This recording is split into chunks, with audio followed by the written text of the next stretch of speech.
Selamat pagi Bapak, Ibu, dan Saudara yang dikasihi Tuhan. Shalom. Puji Tuhan, pada pagi hari ini kita kembali bisa melaksanakan ibadah kepada Tuhan. Sebelum kita mulai kebaktian ini, mari kita berdoa. Ya Allah Bapa, Tuhan kami yang ada di surga, kami mengucap syukur dan terima kasih kepadamu karena Engkau berkenan memberikan kesempatan kepada kami untuk melakukan kebaktian kembali pada hari ini. Kami mohon kiranya Roh Kudus menerangi hati dan pikiran kami, agar kami dapat memahami dan dapat mengerti sungguh-sungguh apa yang baik dan benar yang Tuhan kehendaki dalam kehidupan yang kami jalani. Sebentar lagi kami akan memulai kebaktian minggu ini. Sepenuhnya kami mohon penyertaan-Mu ya Tuhan, dari awal hingga akhirnya nanti. Biarlah kebaktian yang kami lakukan saat ini selalu menyemangati kami untuk terus bersandar kepada Tuhan, gunung batu abadi. Terpujilah nama-Mu di seluruh muka bumi, dari selama-lamanya sampai selama-lamanya. Amin. Jemaat yang dikasihi Tuhan, saya undang untuk bangkit berdiri. Kita akan mulai kebaktian pada pagi hari ini dengan memuji nama Tuhan dari PKJ 3, ajaib namanya.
Saudara-saudara yang dikasihi Tuhan Yesus Kristus, marilah kebaktian saat ini kita mulai dengan bersama-sama mengungkapkan pengakuan bahwa sumber pertolongan kita adalah Tuhan Allah yang telah menciptakan langit dan bumi.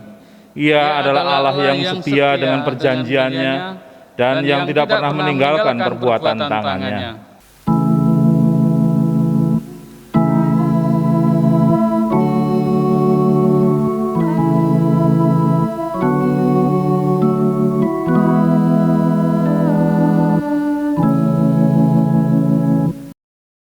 Turunlah atas saudara semua kasih karunia, rahmat dan damai sejahtera dari Allah Bapa dan Tuhan Yesus Kristus. Turun atas saudara juga. Dipersilahkan duduk.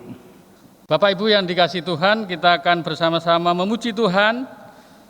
Kita pujikan Kidung Jemaat 17, bait yang ketiga, Tuhan Allah hadir.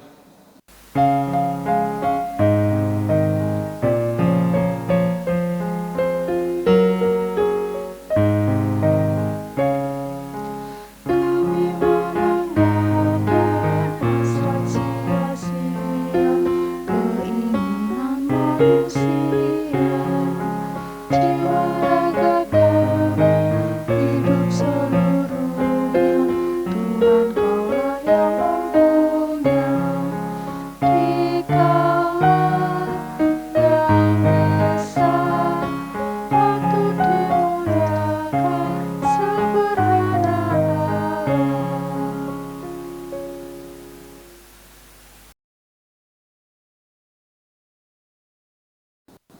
Saudara-saudara yang dikasihi oleh Tuhan Yesus Kristus, marilah kita mendengarkan pernyataan kasih setia Tuhan di dalam kebenaran firman-Nya yang diambilkan dari surat Roma pasal 8 ayat 28 sampai yang ke-30.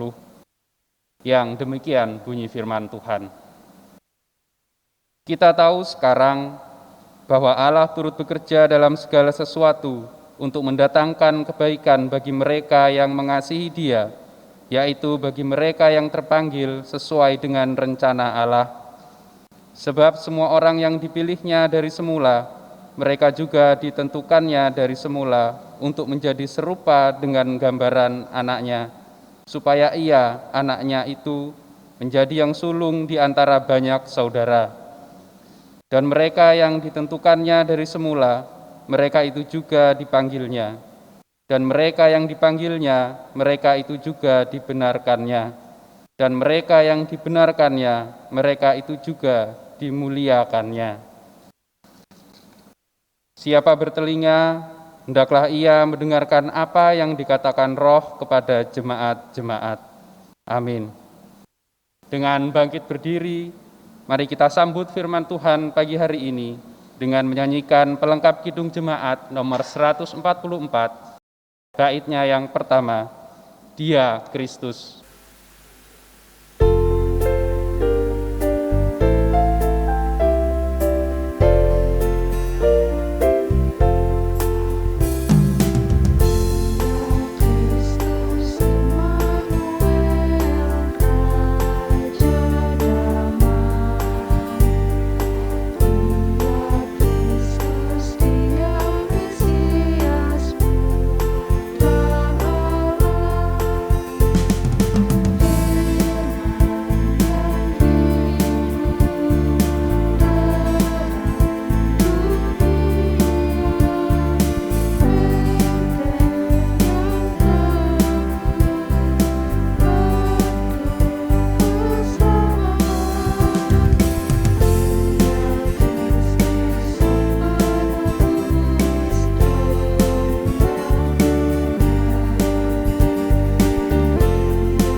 Bapak, Ibu, Saudara-saudara yang dikasihi Tuhan, dipersilahkan duduk kembali.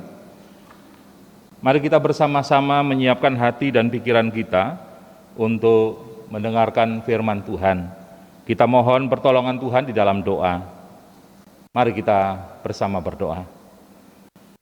Bapa di dalam surga yang mulia, kami mengucap syukur atas setiap penyertaan-Mu dalam kehidupan yang kami jalani. Hari lepas hari yang kami lalui, sungguh kami boleh merasakan penyertaan Tuhan yang boleh memimpin kami, memberkati kami. Hari ini dalam sembah bakti kami kepadamu, kami rindu untuk mendengarkan firman Tuhan. Kiranya kuasa Roh Kudus sendiri yang berkenan mengurapi setiap kami, baik umat-Mu yang mendengarkan dari rumah masing-masing, maupun hamba-Mu yang akan menyampaikan kebenaran isi hati-Mu. Biarlah urapan Roh Kudus menyertai kami. Berfirmanlah kepada kami ya Tuhan, kami semua telah siap mendengarkan. Di dalam nama Tuhan Yesus Kristus kami berdoa dan memohon. Amin. Bapak, Ibu, Saudara-saudaraku yang dikasihi Tuhan, firman Tuhan pada saat ini diambilkan dari leksionari bacaan yang keempat, yaitu yang diambil dari Injil Yohanes pasal 6, ayat 1 sampai dengan ayatnya yang ke-21. Yohanes 6 ayat 1 sampai 21, saya akan bacakan untuk kita semua, demikian bunyi firman Tuhan. Yesus memberi makan 5.000 orang. Sesudah itu Yesus berangkat ke seberang danau Galilea, yaitu danau Tiberias. Orang banyak berbondong-bondong mengikuti dia karena mereka melihat mujizat-mujizat penyembuhan yang diadakannya terhadap orang-orang sakit. Dan Yesus naik ke atas gunung dan duduk di situ dengan murid-muridnya. Dan Paskah hari raya orang Yahudi sudah dekat. Ketika Yesus memandang sekelilingnya dan melihat bahwa orang banyak berbondong-bondong datang kepadanya, berkatalah ia kepada Filipus, "Di manakah kita akan membeli roti supaya mereka ini dapat makan?" Hal itu dikatakannya untuk mencobai dia, sebab ia sendiri tahu apa yang hendak dilakukannya. Jawab Filipus kepadanya, "Roti seharga 200 dinar tidak akan cukup untuk mereka ini, sekalipun masing-masing mendapat sepotong kecil saja." Seorang dari murid-muridnya, yaitu Andreas, saudara Simon Petrus, berkata kepadanya, "Di sini ada seorang anak yang mempunyai 5 roti jelai dan 2 ikan. Tetapi apakah artinya itu untuk orang sebanyak ini?" Kata Yesus, "Suruhlah orang-orang itu duduk. Adapun di tempat itu banyak rumput, maka duduklah orang-orang itu, kira-kira 5.000 laki-laki banyaknya." Lalu Yesus mengambil roti itu, mengucap syukur dan membagi-bagikannya kepada mereka yang duduk di situ. Demikian juga dibuatnya dengan ikan-ikan itu sebanyak yang mereka kehendaki. Dan setelah mereka kenyang, ia berkata kepada murid-muridnya, "Kumpulkanlah potongan-potongan yang lebih supaya tidak ada yang terbuang." Maka mereka pun mengumpulkannya dan mengisi 12 bakul penuh dengan potongan-potongan dari kelima roti jelai yang lebih setelah orang makan. Ketika orang-orang itu melihat mujizat yang telah diadakannya, mereka berkata, "Dia ini adalah benar-benar nabi yang akan datang ke dalam dunia." Karena Yesus tahu bahwa mereka hendak datang dan hendak membawa dia dengan paksa untuk menjadikan dia raja, ia menyingkir pula ke gunung seorang diri. Dan ketika hari sudah mulai malam, murid-murid Yesus pergi ke danau, lalu naik ke perahu dan menyeberang ke Kapernaum. Ketika hari sudah gelap, Yesus belum juga datang mendapatkan mereka. Sedang laut bergelora karena angin kencang. Sesudah mereka mendayung kira-kira 2-3 mil jauhnya, mereka melihat Yesus berjalan di atas air mendekati perahu itu. Maka ketakutanlah mereka. Tetapi ia berkata kepada mereka, "Aku ini, jangan takut." Mereka mau menaikkan dia ke dalam perahu, dan seketika juga perahu itu sampai ke pantai yang mereka tujui. Demikian pembacaan firman Tuhan. Berbahagialah kita semua yang setia mendengarkan dan melakukannya di dalam kehidupan sehari-hari. Terpujilah nama Tuhan. Haleluya.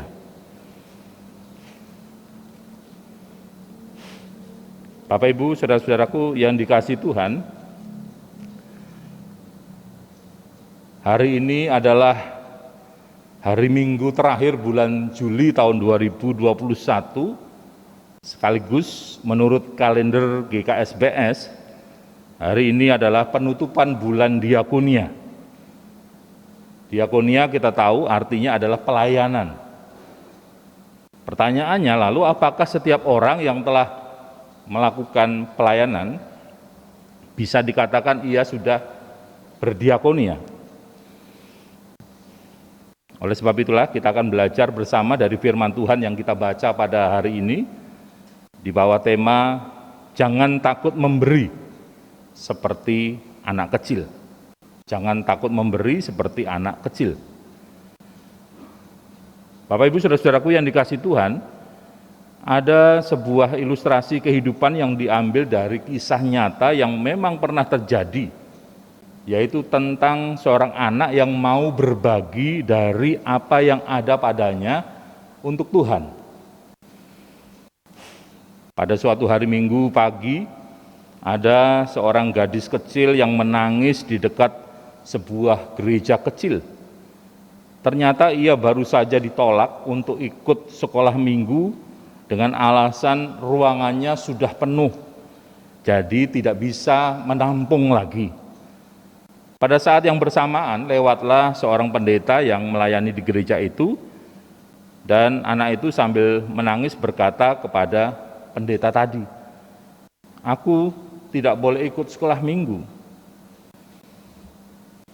Pendeta itu melihat penampilannya yang lusuh dan tidak terawat, mencoba memahami alasannya kenapa anak itu tidak bisa ikut sekolah minggu. Lalu pendeta itu menggandengnya dan membawanya masuk, dan akhirnya menempatkan anak itu di satu kelas yang agak di pinggir. Menyaksikan begitu banyak anak-anak yang ada dalam ruangan, hati anak itu tersentuh, hingga dia terus memikirkan tentang anak-anak lain yang tidak mempunyai kesempatan untuk mengenal Yesus. Kira-kira 2 tahun kemudian, anak ini ditemukan meninggal dunia oleh orang tuanya di rumah petaknya yang sangat sederhana. Orang tuanya bergegas memanggil pendeta yang baik hati tadi, yang sudah menjadi teman bagi anaknya itu, untuk bisa mengatur pelayanan pemakamannya. Saat tubuh anak gadis yang kecil itu akan dipindahkan, mereka menemukan sebuah dompet bekas yang sudah lusuh, yang usang, yang mungkin juga dipungutnya dari tempat sampah. Ketika dibuka oleh Pak Pendeta itu, di dalam dompet itu ada uang 57 sen dan sebuah catatan kecil di sebuah kertas yang bertuliskan, "Ini untuk membantu membangun gereja yang kecil supaya bisa lebih besar dan makin banyak anak yang bisa pergi ke gereja." Ternyata selama 2 tahun setelah peristiwa dia ditolak, ia mengumpulkan uang itu sebagai persembahan. Membaca tulisan itu, pendeta itu menangis, dan kemudian dia menceritakan kasih yang tulus dan kesetiaan yang dimiliki oleh anak kecil itu kepada jemaatnya melalui khotbah. Dia kemudian menantang semua anggota jemaatnya untuk berani mengambil satu keputusan, yaitu membangun gedung gereja yang lebih besar lagi. Ternyata kisahnya tidak hanya berakhir di situ. Ada sebuah surat kabar yang mempublikasikannya. Kemudian kisah ini dibaca oleh donatur yang kemudian menawarkan sebidang tanah bernilai ribuan dolar kepada gereja itu. Saat gereja itu menyatakan bahwa mereka tidak akan mampu membeli tanah itu, sang donatur itu hanya mengatakan, "Saya tidak minta dibayar ribuan dolar, tapi saya minta dibayar 57 sen." Setelah itu, sumbangan pun mengalir dari berbagai pihak. Para anggota jemaat memberikan sumbangannya sangat banyak. Cek berdatangan dari berbagai tempat yang jauh, sehingga dalam waktu 5 tahun, pemberian si gadis kecil yang hanya 57 sen itu berubah fantastis menjadi 250.000 dolar, satu jumlah yang sangat banyak untuk ukuran waktu itu. Sehingga saat ini di kota Philadelphia, Amerika Serikat, ada sebuah gereja yang tadinya kecil telah berubah menjadi gereja yang sangat besar dan mempunyai kapasitas 3.300 tempat duduk, serta gedung universitas di mana ratusan mahasiswa dididik di dalamnya. Tidak hanya itu, berdiri juga dengan megah Good Samaritan Hospital yang sangat terkenal, dan gedung sekolah minggu yang bisa menampung ratusan murid, sehingga tidak akan ada satupun anak yang berada di luar gedung itu. Selain itu juga di pojok gedung itu ada satu lukisan, yaitu wajah manis si anak pemilik 57 sen tadi, yang telah mengukir sejarah. Di sebelahnya ada gambar pendeta yang baik hati, yaitu pendeta Dr. Russell Conwell. Itulah saudara-saudara keajaiban dalam memberi atau berbagi yang berangkat dari hati yang tulus. Hanya dengan 57 sen ternyata Allah dapat memakainya menjadi berkat yang luar biasa. Saudara-saudaraku, demikian pula dengan firman Tuhan pada hari ini.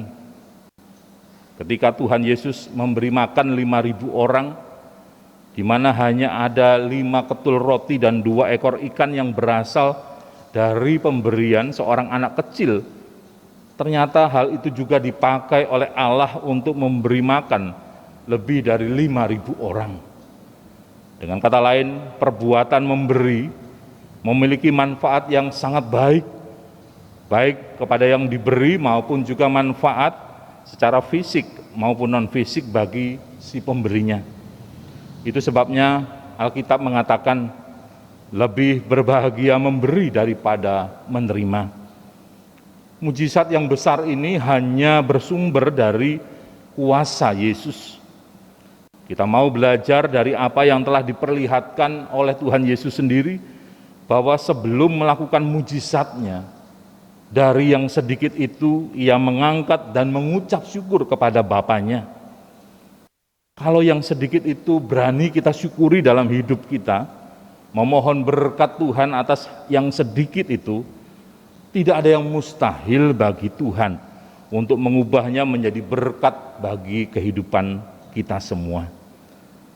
Bapak Ibu saudara-saudaraku yang dikasihi Tuhan, tindakan memberi atau berbagi itu sebenarnya sangat simpel, sangat sederhana. Sebab seorang anak kecil saja pun bisa melakukannya. Tetapi pertanyaannya, mengapa berbagi atau memberi itu menjadi sesuatu yang sulit, yang berat, yang susah dan rumit bagi orang dewasa? Paling tidak kita dari firman Tuhan tadi belajar. Yang pertama, hal itu berkaitan dengan motivasi di dalam memberi. Banyak pemberian yang tidak menjadi berkat karena di dalamnya terselip motivasi yang keliru. Memberi bukan sebagai ucapan syukur, tetapi memberi sebagai pancingan untuk menerima sesuatu yang lain, yang lebih besar. Atau dalam bahasa umum kita mengenalnya sebagai memberi dalam rangka sebuah pencitraan. Yang kedua, memberi tidak menjadi berkat karena memberi bukan dengan sukacita, tetapi memberi dengan berat hati. Kata hati ini begitu melekat dalam hidup kita. Hati melekat dengan harta yang kita anggap sebagai sumber kebahagiaan, sumber kesenangan, kebanggaan hidup manusia. Sehingga akhirnya kita sulit untuk bisa berbagi kepada orang lain, sehingga benarlah apa yang dikatakan oleh Matius. Orang yang hatinya melekat pada uang, disitulah hartanya berada. Lalu yang ketiga, memberi tidak menjadi berkat jika dilakukan hanya untuk pamer kesalehan. Saudara-saudara, Kristus menegaskan bahwa ketika kita dipuji orang, kita sudah mendapatkan upah atau bayaran, atau sudah lunas bayaran dengan uang kontan yang disertai dengan kwitansi sebagai tanda bukti. Oleh sebab itu, semua pemberian selayaknya bukan untuk mencari pujian supaya orang menyanjung, tetapi semua itu adalah untuk kemuliaan Tuhan. Bukankah Tuhan yang sudah memberikan semua itu dalam kehidupan kita? Kalau kita tidak rela, tidak ikhlas berbagi, ya tidak usah berbagi demi pamer kesalehan. Lalu yang keempat, pemberian tidak menjadi berkat jika dilakukan dengan kekuatan kita sendiri. Setiap pemberian yang berkenan dan menjadi berkat selalu ketika mewujudkan iman akan kasih dan pemeliharaan arah sebagai sumber berkat. Sehingga semua pemberian kita lakukan dalam kerendahan hati, bukan dalam keangkuhan. Artinya apa yang ada pada kita berikan bukan untuk mengada-ada, tetapi sungguh-sungguh yang berasal, yang ada pada kita. Bapak Ibu Saudara-saudaraku yang dikasihi Tuhan, Tuhan Yesus menghendaki para murid-Nya tidak begitu saja gampang cuci tangan dan masa bodoh melihat situasi yang ada pada waktu itu. Dengan apa yang ada pada mereka, mereka dikehendaki untuk memperhatikan situasi sosial yang ada di sekitarnya. Kepekaan terhadap apa yang dialami oleh orang lain, empati dan simpati, sehingga mau berbagi untuk memberikan apa yang menjadi kebutuhan. Sikap cuci tangan, tidak mau tahu dengan urusan orang lain, bukankah sikap semacam itu sering juga menjadi sikap yang dilakukan oleh setiap orang di tengah kesulitan?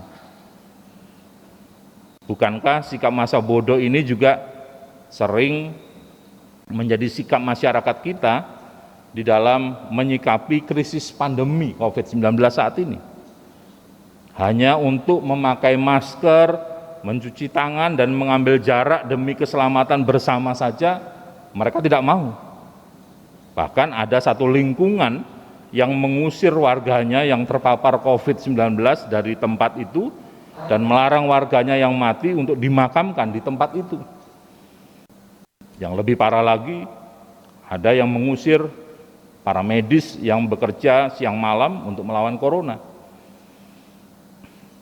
Orang-orang yang lapar, miskin, lelah rohani, jasmani, panik, betapa mudahnya mereka ini akan mengalami frustasi, diprovokasi, sehingga mereka akan melakukan tindakan yang anarkis seperti yang banyak kita lihat. Dalam situasi seperti itu, berapa banyak pula pemimpin politikus provokator yang demi agenda dan tujuan politik mereka menggerakkan massa bukan untuk membangun, menyatukan, melainkan memprovokasi, merusak, memecah belah, dan menghancurkan kehidupan bersama. Padahal sekarang sudah diperingatkan bahwa kalau kita tidak hati-hati terhadap situasi krisis pandemi yang berkepanjangan saat ini, tidak menutup kemungkinan pada akhirnya nanti ini akan berubah menjadi krisis pangan, krisis sosial, politik, dan ekonomi. Bapak Ibu Saudara-saudaraku yang dikasihi Tuhan, bulan diakonia GKSBS boleh berakhir pada saat ini. Tetapi mari kita lanjutkan hidup berdiakonia kita di hari-hari yang akan kita lalui ke depan dengan selalu memiliki pikiran dan motivasi yang sesuai dengan kehendak Tuhan. Bahwa kita memberi bukan untuk sebuah pamrih tertentu, tetapi semata-mata sebagai sebuah ucapan syukur dan keyakinan iman kita pada kuasa Kristus yang telah menyelamatkan hidup kita. Akhirnya, marilah kita semua, kita bangun sikap memberi karena Kristus sudah terlebih dahulu memberikan yang terbaik bagi kehidupan kita, yaitu memberikan hidupnya untuk keselamatan kita semua. Selamat melanjutkan hidup berdiakonia, selamat memberi dan berbagi dari apa yang ada pada kita. Tuhan Yesus memberkati kita semua. Amin.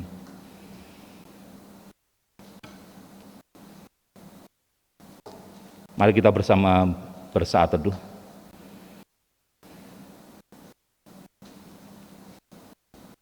Kita berdoa. Bapa di dalam sorga yang mulia, Bapa di dalam kasih Tuhan Yesus Kristus, kami mengucap syukur Tuhan untuk kebenaran firman Tuhan yang sudah ditaburkan di dalam hati kami, mengingatkan kepada kami di tengah situasi pandemi yang terus merangkak naik jumlah korban yang ada, agar kami belajar untuk peka dan memiliki kesediaan untuk berdisiplin mengembangkan 5M dalam kehidupan kami demi menghentikan laju penularan COVID yang semakin meluas. Kami menyerahkan seluruh kehidupan kami ke dalam tangan kuasa-Mu. Biarlah melalui firman yang sudah kami dengarkan, kami percaya, walau kami juga terdampak akibat dari situasi pandemi ini secara ekonomi, sosial, tapi kuasa Tuhan memampukan kami untuk terus boleh berbagi kepada sesama yang lebih membutuhkan. Engkau memberkati kami bukan untuk kami nikmati secara pribadi, melainkan agar orang-orang yang ada di sekitar kami juga boleh merasakan sentuhan kasih Tuhan. Terima kasih Tuhan, kalau pada saat ini kami boleh menaikkan syafaat kami berdoa untuk para pasien yang terdampak COVID-19, beserta dengan keluarga mereka. Tuhan kuatkan, Tuhan teguhkan, berikan kekuatan untuk bisa meraih pemulihan dan kesembuhan yang dari Tuhan. Demikian juga keluarga-keluarga yang berduka akibat ditinggalkan oleh orang-orang yang mereka kasihi karena pandemi ini. Mereka tetap boleh mengucap syukur oleh karena pemeliharaan Tuhanlah yang membuat mereka tetap boleh menjalani kehidupan ini dengan penuh kehati-hatian. Kami juga berdoa untuk orang-orang yang mulai frustasi di dalam menghadapi situasi pandemi ini, karena mereka makin lama makin mengalami kesulitan dalam hidup. Tuhan, Engkau menggerakkan setiap hati yang telah mengalami pencerahan oleh karena kuasa-Mu untuk boleh meneguhkan dan memberikan semangat kepada mereka, agar mereka juga boleh merasakan pengharapan besar di dalam Tuhan. Kami juga berdoa untuk jemaat-jemaat Tuhan, mereka yang bergumul oleh karena anggota keluarganya positif mengalami sakit akibat pandemi ini. Tuhan tolong, Tuhan hiburkan, Tuhan kuatkan, agar mereka juga memiliki sebuah keyakinan bahwa melalui peristiwa ini ada hal yang hendak Tuhan nyatakan, agar kami semakin merendahkan hati di hadapan Tuhan dan percaya bahwa segala sesuatu yang dari Tuhanlah yang akan membuat kami terlewatkan dari bahaya maut. Kami juga berdoa untuk anak-anak kami, mereka yang telah memasuki masa proses belajar mengajar di tahun ajaran yang baru di tengah situasi pandemi dan melanjutkan proses belajar secara daring. Tuhan tolong agar mereka juga lebih bergiat, bersungguh-sungguh dalam belajar, mengingat situasi yang ada membuat mereka terlena melakukan segala sesuatu yang menjadi tugas tanggung jawabnya, bukan secara fokus, melainkan dengan melakukan hal-hal yang lain, sehingga pada akhirnya apa yang menjadi tujuan mereka belajar semakin jauh. Bapa di surga, kami juga berdoa untuk para medis, dokter, perawat, mereka yang terlibat di dalam pekerjaan penanganan COVID ini. Tuhan memberkati mereka, mereka yang harus lebih banyak waktunya tinggal di rumah sakit, berpisah dengan keluarganya. Tuhan juga meneguhkan keluarganya dan meyakinkan bahwa Tuhanlah menjadi sahabat yang menguatkan. Demikian juga orang-orang yang tergerak menjadi donatur untuk menggalang dana membantu saudara-saudara yang memerlukan akibat dari dampak ini. Tuhan tolong. Kami juga berdoa Bapa dalam rangka penutupan bulan diakonia GKSPS, di mana kami menghimpun persembahan celengan yang sudah kami lakukan selama 1 tahun. Biarlah semuanya itu juga bermanfaat untuk menolong saudara-saudara kami dan juga membantu pelayanan diakonia di gereja kami. Terima kasih Bapa. Kami juga berdoa untuk semua lembaga-lembaga kepanjangan tangan Tuhan yang ada di negara kami, di kota kami, baik sekolah Kristen, rumah sakit Kristen, ataupun lembaga-lembaga sosial Kristen, agar mereka sungguh-sungguh menempatkan Engkau menjadi pemimpin dan memberikan keleluasaan Tuhan mengerjakan apa yang menjadi bagian Tuhan untuk membawa perubahan kesejahteraan bagi orang banyak. Kami juga berdoa ya Tuhan untuk pemerintahan bangsa kami di tengah situasi yang terjadi, apa yang menjadi keputusan pemerintah melalui kepemimpinan Bapak Presiden Joko Widodo. Tuhan berkati. Kami percaya Tuhan, Engkau memampukan Bapak Presiden untuk dapat melakukan tugas tanggung jawabnya di tengah situasi yang sulit ini untuk dapat melakukan yang terbaik bagi kehidupan bersama. Bapa di surga, kami juga menyerahkan gereja-gereja Tuhan di dalam melaksanakan ibadah secara online, agar seluruh anggota jemaat khususnya di GKSPS Metro ini sungguh-sungguh dapat melaksanakannya, bisa mengambil hikmah dari setiap ibadah atau firman Tuhan yang didengarkan, dan semuanya akan membawa perubahan dalam kehidupan. Terima kasih ya Bapa. Banyak hal yang tidak kami ungkapkan, Engkau mengetahui apa yang ada dalam pikiran kami, apa yang ada di dalam hati kami. Karena semua ini kami haturkan kepadamu ya Bapa, di dalam nama Putra-Mu yang kudus Tuhan Yesus Kristus, Juru Selamat kami yang hidup, yang telah mengajarkan doa kepada kami, doa Bapa kami. Bapa kami yang ada di sorga, dikuduskanlah namamu, datanglah kerajaan-Mu, jadilah kehendak-Mu di bumi seperti di sorga. Berikanlah kami pada hari ini makanan kami yang cukupnya, dan ampunilah kami akan kesalahan kami, seperti kami juga mengampuni orang yang bersalah pada kami. Dan janganlah membawa kami ke dalam pencobaan, tapi lepaskanlah kami daripada yang jahat. Karena Engkau yang punya kerajaan dan kuasa dan kemuliaan sampai selama-lamanya. Amin.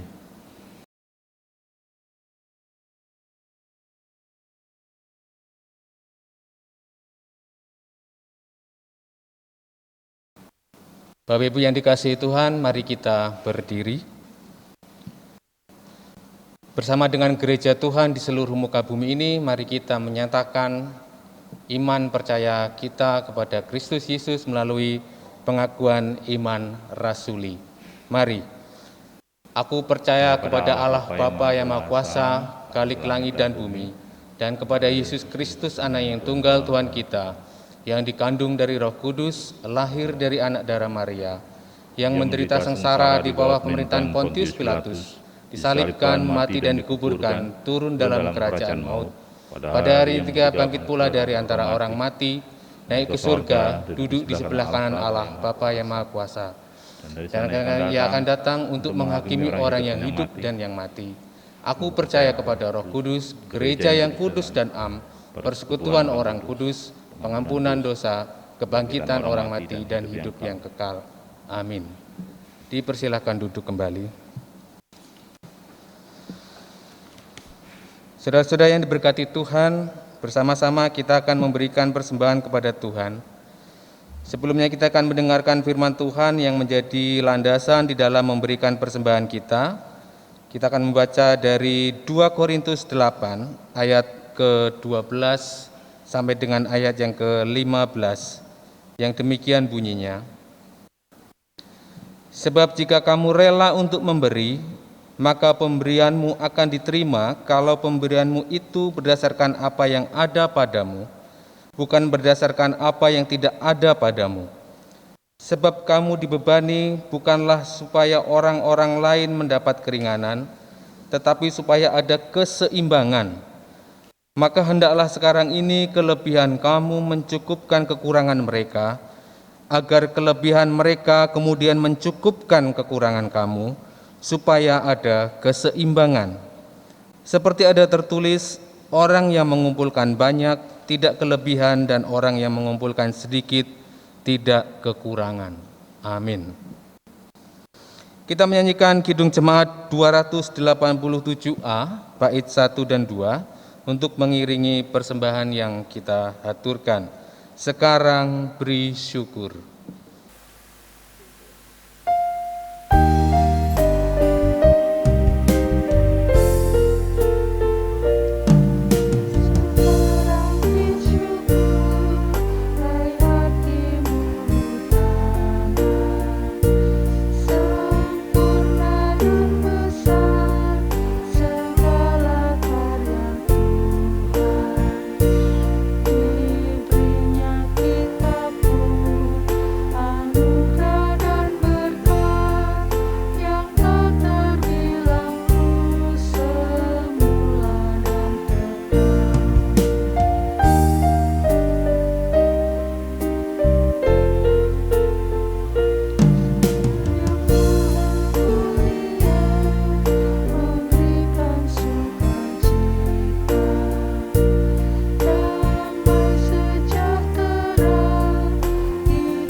Bapak Ibu, mari kita berdiri.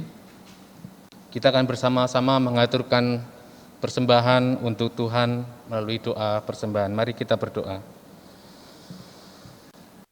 Tiada henti-hentinya kami selalu mengucap syukur atas kehidupan kami, seatas penyertaan-Mu, baik suka maupun duka boleh kami lalui, baik di saat bahagia ataupun sedih boleh kami merasakan semua ini karena itu adalah kehidupan pemberian Tuhan. Pada ibadah ini Tuhan, kami menghaturkan persembahan kami, baik persembahan mingguan maupun persembahan dari diakonia yang telah kami perkumpulkan. Kiranya Engkau memberkati keluarga-keluarga yang sudah mempersembahkan, dan kiranya Engkau memberikan hikmat kepada kami yang mengelola persembahan ini melalui gereja-Mu di sini, supaya program-program yang kami rencanakan melalui persembahan ini boleh menghadirkan sukacita, boleh menghadirkan cinta kasih Tuhan di mana kami berada. Kami menyerahkan kehidupan kami selanjutnya ya Tuhan, kiranya Engkau membimbing dan memberkati kami. Di dalam nama Kristus Yesus kami berdoa dan mengucap syukur. Amin. Saudara-saudara yang dikasihi Tuhan, kita masuki pengutusan dan berkat. Pulanglah dengan damai sejahtera dan jadikanlah firman Tuhan sebagai dasar kehidupan saudara semua.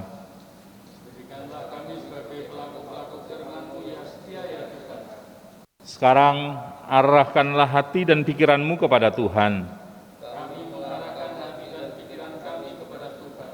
Terimalah berkat Tuhan atas kehidupan saudara semua. Allah sumber pengharapan memenuhi saudara dengan segala sukacita dan damai sejahtera dalam iman saudara, supaya oleh kekuatan Roh Kudus, saudara-saudara berlimpah-limpah dalam pengharapan, mulai sekarang sampai selama-lamanya, dalam nama Allah Bapa, Putra, dan Roh Kudus. Amin.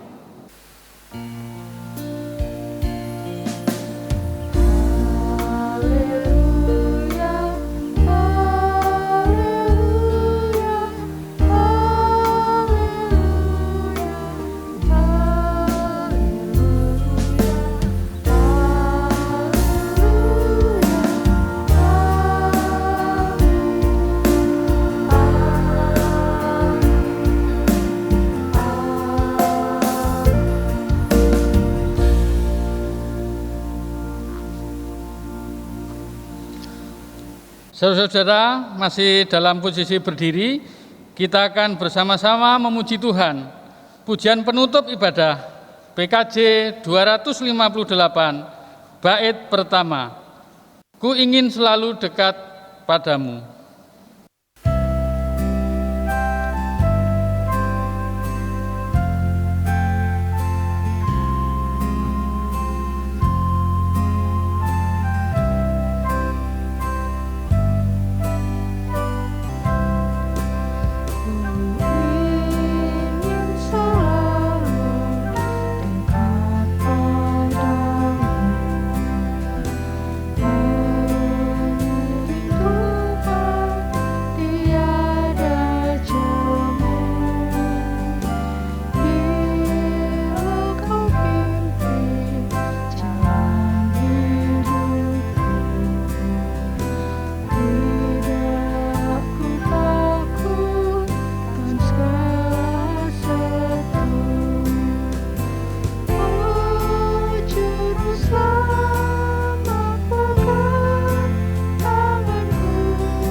Saudara-saudara dipersilakan duduk kembali.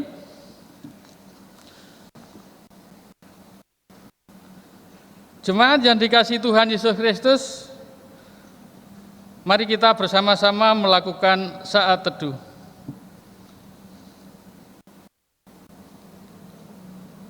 Kita bersama berdoa. Terima kasih ya Tuhan, Engkau mengizinkan kami untuk tetap setia melakukan kebaktian pada minggu ini.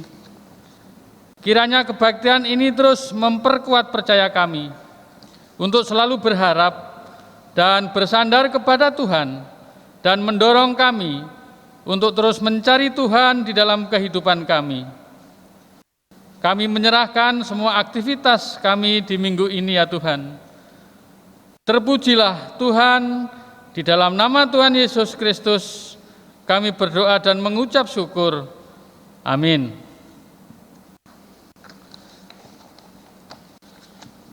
Puji Tuhan, pada saat ini kita boleh kebaktian. Kiranya firman Tuhan yang sudah kita terima boleh memberkati kehidupan kita semua dan keluarga kita semua. Selamat pagi, selamat berkarya, tetap semangat dan pengharapan.